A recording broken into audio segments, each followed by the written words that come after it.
It didn't begin like the other moments. Not like the quiet emptiness Lena had grown used to. Not like the passing loneliness Mila buried under noise and laughter. This time, it was different. It was sudden, violent, uninvited. It didn't ask for permission. It took it. And in the exact same second, in two completely different worlds, they both stopped breathing. Lena hadn't moved for hours. The room was still, calm, safe, the kind of silence she had learned to live inside. But then, her fingers twitched, a small movement at first, barely noticeable, until it wasn't. The cup slipped. It hit the ground harder than it should have, shattering into pieces that scattered across the floor like something breaking open. And for a moment, Lena just stared, not at the glass, but at the feeling rising inside her chest. Sharp, deep, unfamiliar, like something inside her had just cracked. Across the city, miles away from quiet rooms and soft light, Mila was laughing, surrounded by music, movement, voices. A world that never slowed down. Until it did. The sound around her blurred into nothing. The laughter disappeared. The music dissolved. And suddenly, she wasn't in control anymore. Her chest tightened. Her breath caught. Her body froze.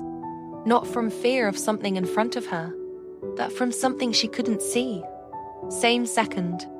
Same pain. Same unexplainable fracture. As if something invisible was pulling them toward each other or tearing them apart. Lena had always trusted her world to make sense. Everything had its place. Everything had a reason. Even the loneliness, even the quiet ache she could never explain. It had become familiar, manageable. But this didn't feel like something she could live with. She looked at her reflection, hoping without knowing why, that she would recognize what was happening, that maybe her face would give her answers. But it didn't. It only reflected the same question back at her, louder than before. Her hand moved slowly to her chest, pressing gently, then harder, as if she could physically find it. Whatever it was, that feeling, that pull, that absence that suddenly felt active. Because this time, it didn't feel like something missing. It felt like something moving. Mila didn't hesitate. She moved. Fast. Direct. Unapologetic. Pushing past people. Ignoring voices calling her name.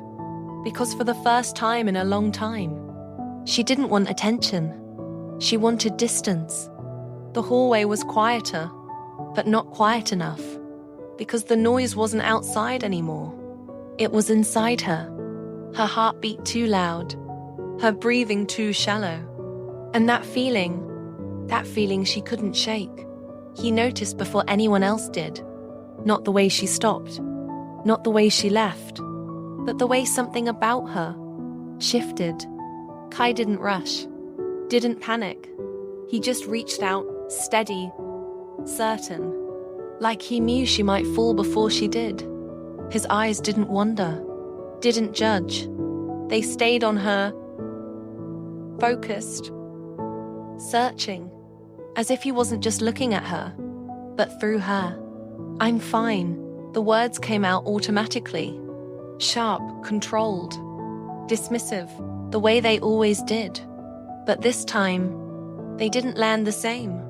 Because for the first time, Mila wasn't convincing, and Kai knew it. That night, the feeling didn't disappear. It stayed, lingering, waiting, growing quieter, but never leaving. Lena heard something, not from the street, not from the building, but from somewhere closer, and somehow farther away at the same time. A laugh, not hers, clear, real, alive, like a memory she never lived. And at that exact moment, Mila stopped talking, mid-sentence, mid-thought, mid-breath, because suddenly, She felt something she couldn't explain. Not fear, not pain. Something softer, quieter, like someone, somewhere, was thinking about her. Miles away, in a house that had held its secrets for years. She felt it too. The photo trembled slightly in her hands. Not from weakness, but from knowing. They weren't supposed to find each other like this, she said. The next day, Lena didn't question it, didn't plan it, didn't even think about it. She just walked, like something inside her already knew the way.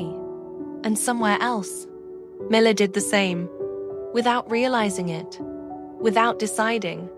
2 lives, 2 paths, 2 stories that were never meant to cross, moving in perfect sync, as if something beyond them was finally bringing them together. For years, they lived with a feeling they couldn't name, an emptiness they learned to ignore, a silence that never fully left. But now, that silence was breaking, that emptiness was closing, that distance was gone. And for the first time, they weren't just close. They were about to see the truth. What if finding yourself means losing everything else?